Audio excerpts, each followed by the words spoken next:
Kalau seingat Pak Tut, waktu kecil itu sawah itu kelihatannya memang beda saja sekarang ini.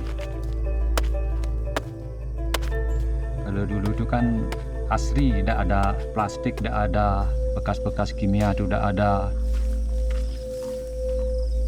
Belut itu banyak sekali, gampang cari daging, cari ikan itu yang kan jadi capung itu banyak juga. Itu mungkin yang akan memakan hama itu.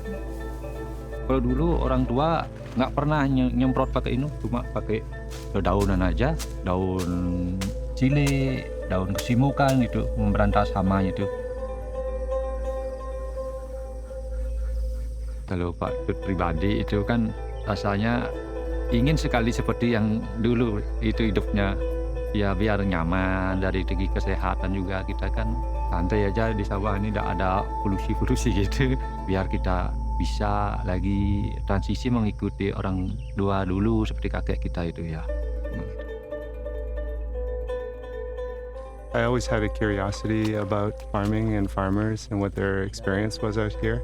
So we came out to engage with the local community. I recall Pak Denik saying, if we continue to apply chemicals the way we are now, we're going to be planting rice and sand in the next 10 years.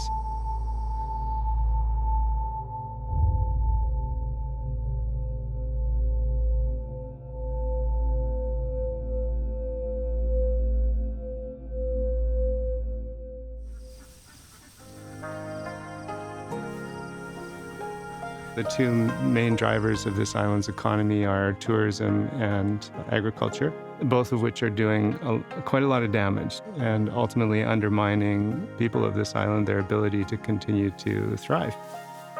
So Astunkara Way is providing regenerative models for both, looking at ways to bring the life back, bring the biodiversity back, bring hope back. That's why we call it Astunkara Way. I think food is ultimately the way that we can connect with nature, that everybody connects with nature. We all eat food, and that food started in soil. Humans for a very, very long time had a relationship with the soil, and that was broken not too long ago, actually. Not only has chemical farming degraded ecosystems in the last 50 to 60 years, but it's really very substantially modified and somewhat destroyed the business model, the economic viability of rice farming. What we are setting to do with Astunkara Way is not just engaging farmers to transition to regenerative rice farming, but especially to collect data along the way on social, environmental, and economic impacts for the farmers to determine what is the optimum configuration of regenerative rice farming, to really determine what is the business model of the rice farm of the future.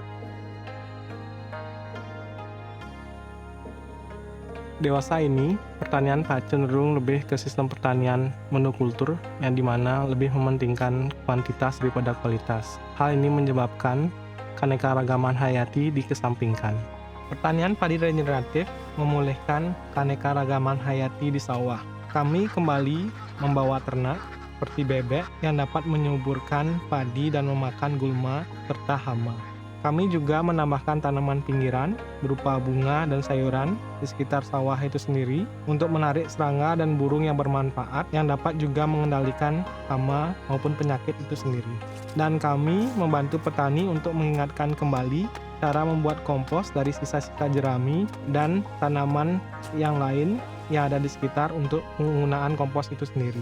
Dan mereka tidak perlu membeli input untuk padi mereka itu sendiri. Sawah menjadi seperti ladang padi, dan ketika itu terjadi, hasil panen padi pun meningkat. Itu benar-benar merupakan sinergis dengan alam. Dan petani dapat menjual lebih banyak produk seperti telur bebek, daging bebek itu sendiri, tanaman pinggiran berupa bunga dan sayuran. Keuntungan bagi petani setidaknya berlipat ganda dan akan meningkatkan seiring dengan semakin sehat dan kuatnya sistem ini. Metode atau sistem ini disebut sistem padi kompleks, yang dimana telah diuji selama bertahun-tahun oleh tim peneliti internasional yang bekerja sama dengan kami sejak 2023. Namun sebenarnya, para tetua kami di Bali sudah menggunakan sebagian besar praktek ini sebelumnya. Mereka sudah memahami bahwa manusia harus bekerja sama dengan alam. Dalam hal ini, kami memberikan pengetahuan kepada petani dalam sekolah lapang yang gratis berlangsung selama 2 siklus atau 8 bulan. Kami juga memberikan jaminan keuangan untuk menghilangkan ketakutan petani akan hasil panen yang akan lebih rendah. Terakhir, kami membantu menjual beras regeneratif ini ke hotel dan restoran di Bali yang ingin membeli beras lokal yang memiliki dampak positif yang dapat kami ukur bersama. Ya, seneng lah, pasti itu. Karena biayanya murah, hasilnya banyak, nambah hasilnya gitu. Dari unsur tanah itu mulai ada mikro-mikro yang tumbuh lagi seperti zaman dulu gitu. Ada cacing yang mulai ada kelihatan cacing sekarang, capung juga gitu. Itu keuntungan juga. Makanya Pak Tut ingin lagi transisi dari kimia ini lagi seperti untuk organik gitu.